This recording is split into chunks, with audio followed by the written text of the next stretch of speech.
Good afternoon. Here is the news at 4. First, the highlights. Lagos State Building Control Agency strengthens enforcement team for enhanced service delivery. Federal government expresses displeasure over slow pace in implementing state police initiative scheme. On the foreign scene, blackout hits Ukraine after wave of Russian strikes.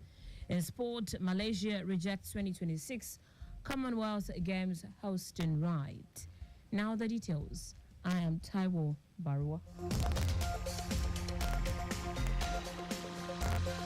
The Lagos State Building Control Agency, LAPCA, has reorganized and strengthened its enforcement team for a wider reach and enhanced service delivery across the state.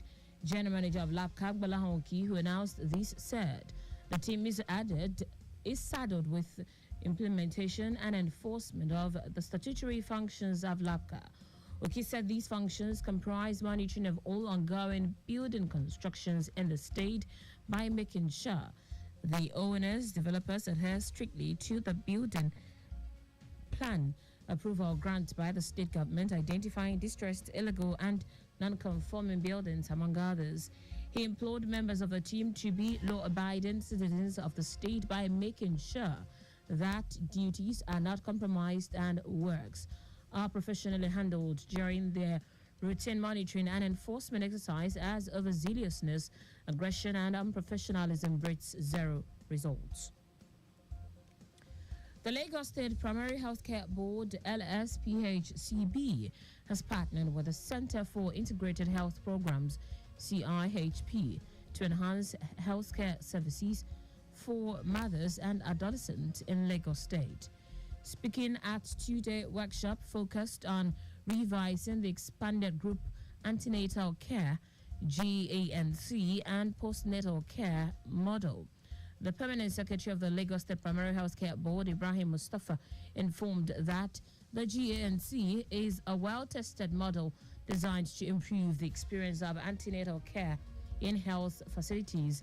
Mustafa, who was represented by the program manager for State Emergency Maternal and Child Health Intervention Center, Veronica Iwayemi, noted that the collaboration, which is all-inclusive, will further strengthen the healthcare system and improve delivery of high-impact reproductive health interventions. He explained that the GANC is a client-centered approach, grouping pregnant women with similar needs for joint care.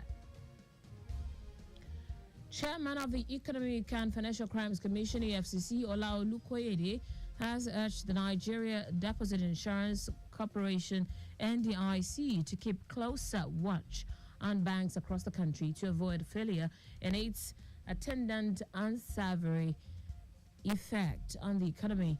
The EFCC chairman said this while receiving the managing director of NDIC, Bello Hassan, and other top management of the corporation on a courtesy visit in Abuja.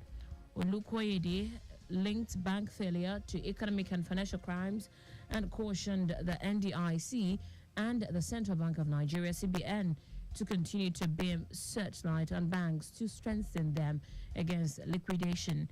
He pledged a deeper collaboration of the EFCC with the corporation, maintaining that the two agencies have wider areas of relevance to the development of the nation.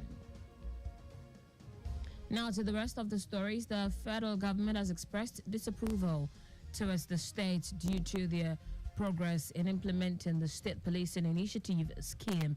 Speaking at the National Economic Council NEC meeting, Vice President Kashim Shettima frowned at the responses to the initiative by just 16 governors. Shettima urged the remaining 20 governors to expedite action and submit their proposals to enable robust deliberations on the initiative.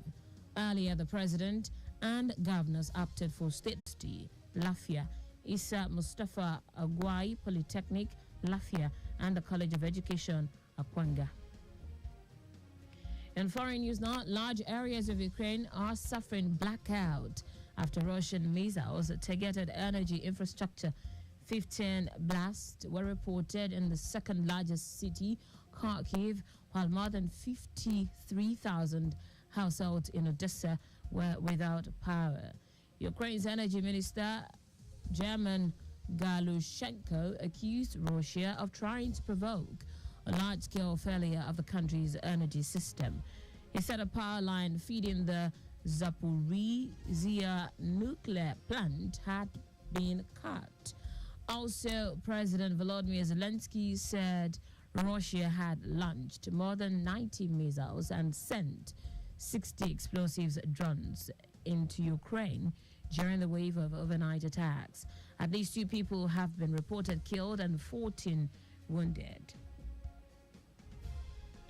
A new research from scientists and European Central Bank says global warming and heat waves are expected to further increase food prices and overall inflation across the world in the future.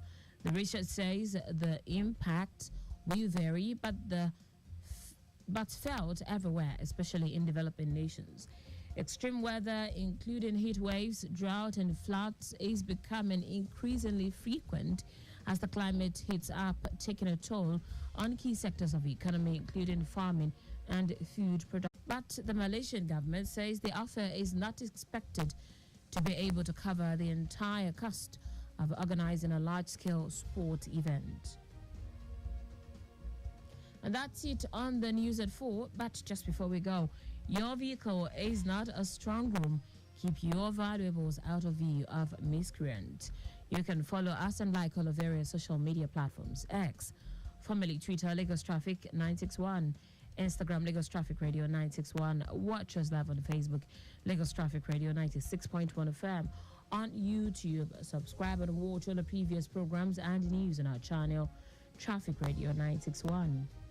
Did you know that the Sanwo-Olu administration introduced a 1 billion naira agriculture value chain fund targeted at businesses that operate within the agric value chain? You can get more details on the Lagos State Government website. To end the news, here are the highlights of the radio stories. The Lagos State Building Control Agency, LAPCA, has organized and strengthened its enforcement team for a wider reach and enhanced service delivery across the state. The federal government has expressed disapproval towards the state due to their progress in implementing the state policing initiative scheme. We also told you that large areas of Ukraine are suffering blackout after Russian missiles targeted energy infrastructure. And finally, in sport, Malaysia has decided against hosting the 2026 Commonwealth Games because of cost. For contact with the newsroom, send a message to info@trafficradio961.ng. That ends the news broadcast compiled by Adesuwa. Enjoy your car. I am Taiwo Baruwa. Thank you for listening. Good afternoon.